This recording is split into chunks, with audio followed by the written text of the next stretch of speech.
everybody, what's going on? It's old Jimbo back at you again. We're going to do a real quick tutorial on a how-to of a conventional style grits. This ain't like the forever grits where we make it with syrup. This is more conventional. Grits is usually 1-to-1 ratio for me. I go 1 part quick to 1 part instant. It's the way I've always made it, and that's the way I'll always make it. But I just take in, I never start out with 2 pounds of each. I always just start out small. Usually 4 cups of quick, 4 cups of instant. If I need to make more throughout the day, it don't take no time to get it ready. So that's what I've done here. I got 4 cups of instant and 4 cups of quick. Now I'm going to throw the corn to it.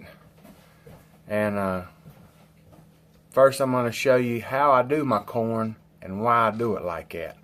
So that's coming up in the next. So after you've got your grits measured out how much ever you're going to use, one thing I like to do with my cream style corn is I like to run it through a little food processor or something and basically puree it.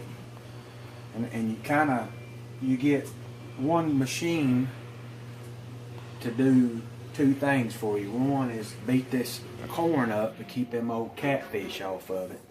And 2, it'll help you incorporate your flavoring better and not have to stand there and stir all day. So what I'm going to do is, I already got some of it done. I'm going to take this, about the rest of this half a can, and just put it in my little mini food processor here.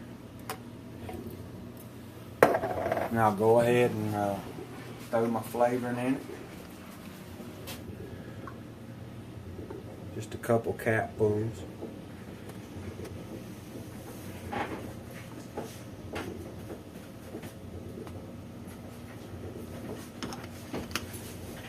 And then we're going to puree it up. And I'm going to let this run for several minutes and just try to beat all them corn kernels to death. And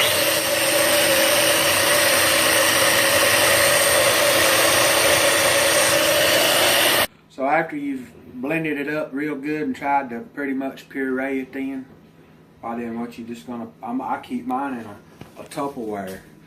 On account of I don't make, 2 pounds of quick and 2 pounds of instant. I just kind of measure out an even amount, 1-to-1 ratio, whatever I'm going to use, and then I add the corn, how much ever corn I need based on how much I make. But I just keep it in this Tupperware bowl in.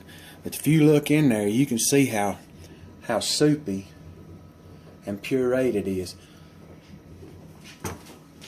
And all that is this basically, it helps you incorporate your flavor and get it distributed evenly on it, and it keep them old catfish off them big kernels of corn what's in your cream style corn can. And this is just the way I like to do it. We'll go on. Alright, so now that we got our corn blended up real good and pureed, you're just going to add, I do it by touch, guys. This is 1 can of cream style corn with my flavoring blended in it. And I do it by feel.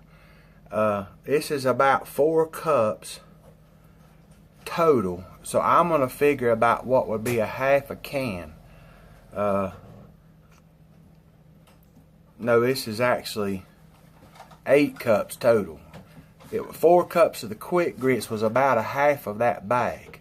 So I'm going to figure in about half of a can of cream style corn to this, but I'll just start out slow. And I got it in this old bowl that I showed you there. Got her good and pureed up, got her good and incorporated, and I'll just start out with about half of it, and I'll mix it up.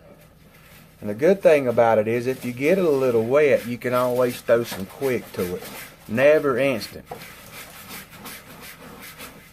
I'm doing this by myself, so that's why I can't show you what's really going on, but I'm just mixing it up. That's all I'm doing. And I'm just going to kind of feel it out. If you make it and you think, oh Lord, I've got it too wet, why then add you a little bit of quick to it. Quick makes it break quicker. So if it's a little too wet and you feel like while it's liable to not break for you, throw some quick to it, no problems. Or if you got some scratch feed, throw some scratch feed to it.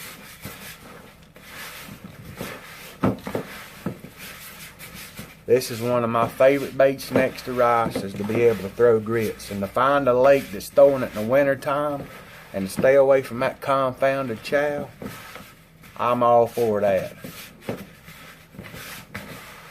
You're going to work it up to about the consistency of sand on the beach. That's about what it reminds me of. As long as you got all the stuff incorporated. You're going to hear that in every tutorial, every how-to of making carp bait, is to make sure that everything's incorporated together and distributed evenly, yonder. Or I always have. That's what I always have. So once you get it done, you can see it's got the consistency of sand. You know, this beach sand there. Now there is flavoring in here. That's stealth flavoring. It's a clear flavoring.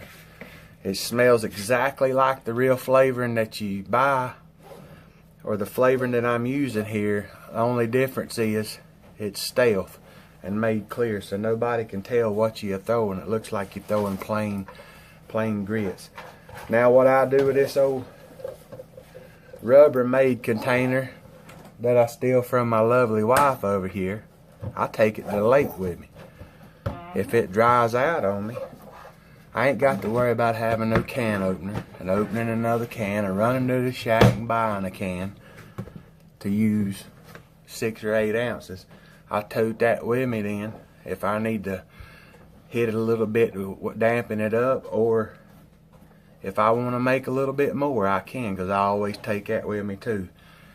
So this has been a little quick 3.5–4 minute video, a tutorial on a how-to on how to make the grits with the cream style corn versus the K-Rose syrup.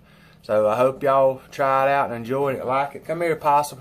He's fixing to run to the schoolhouse, and there he is. I'll turn the camera down just a little bit. There's the old Possum. So that's it. That's the grits recipe with cream style corn.